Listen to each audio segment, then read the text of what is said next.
जाने कौन है मनसुख मंडाविया, जिन्हें पीएम मोदी ने डॉक्टर हर्षवर्धन की जगह बनाया स्वास्थ्य मंत्री।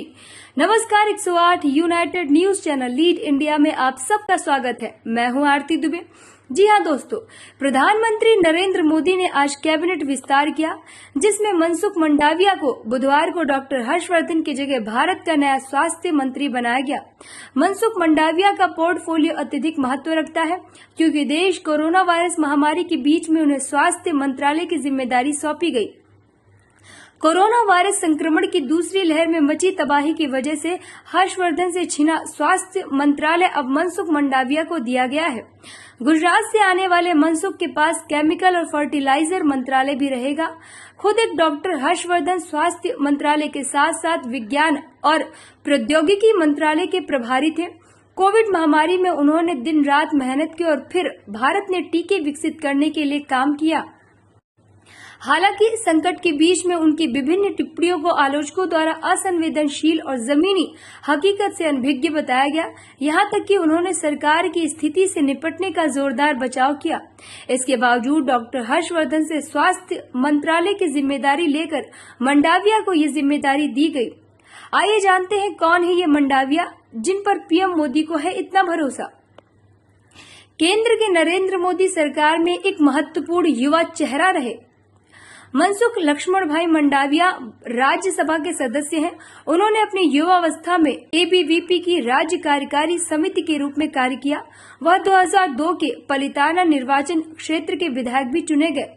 गुजरात के सौराष्ट्र क्षेत्र के भाजपा नेता मनसुख मंडाविया 2016 से केंद्र की नरेंद्र मोदी सरकार में एक महत्वपूर्ण युवा चेहरा रहे हैं। उन्हें पहली बार केंद्रीय कैबिनेट में 5 जुलाई 2016 को सड़क परिवहन और राजमार्ग, जहाजरानी और रसायन और उर्वरक राज्य मंत्री के रूप में शामिल किया गया था। किसान परिवार के हैं बेटे।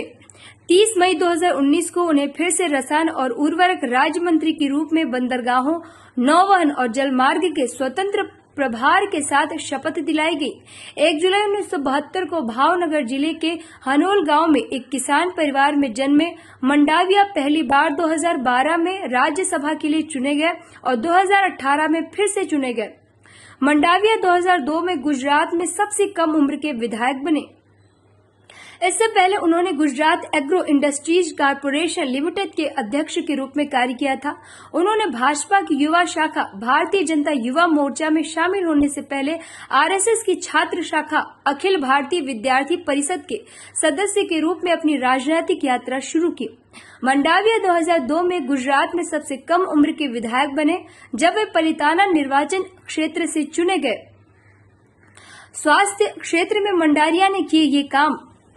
2014 में वह भाजपा के मेगा सदस्यता अभियान के प्रभारी भी बने, जिसके दौरान 1 करोड़ लोग पार्टी में शामिल हुए।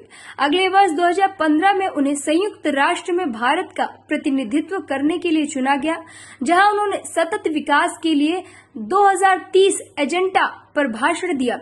केंद्रीय मंत्री के रूप में उन्हें सस्ती दरों पर 850 से अधिक दवाएं उपलब्ध कराने और हार्ट स्टेट और घुटने के प्रत्यारोपण की लागत को कम करने के लिए 5100 से अधिक जन औषधि स्टोर स्थापित करने का श्रेय दिया जाता है। उन्हें यूनिसेफ द्वारा महिलाओं के मासिक धर्म स्वच्छता में योगदान के लिए जन औषधि केंद्रों की श्रृंखला का उपयोग करके ऑक्सो बायोडिग्रेडेबल तकनीक से बने 10 करोड़ सैनिटरी पैड को मामूली कीमत पर बेचने के लिए सम्मानित किया गया था। मंडाविया के ये प्रयास खूब सराहे गए।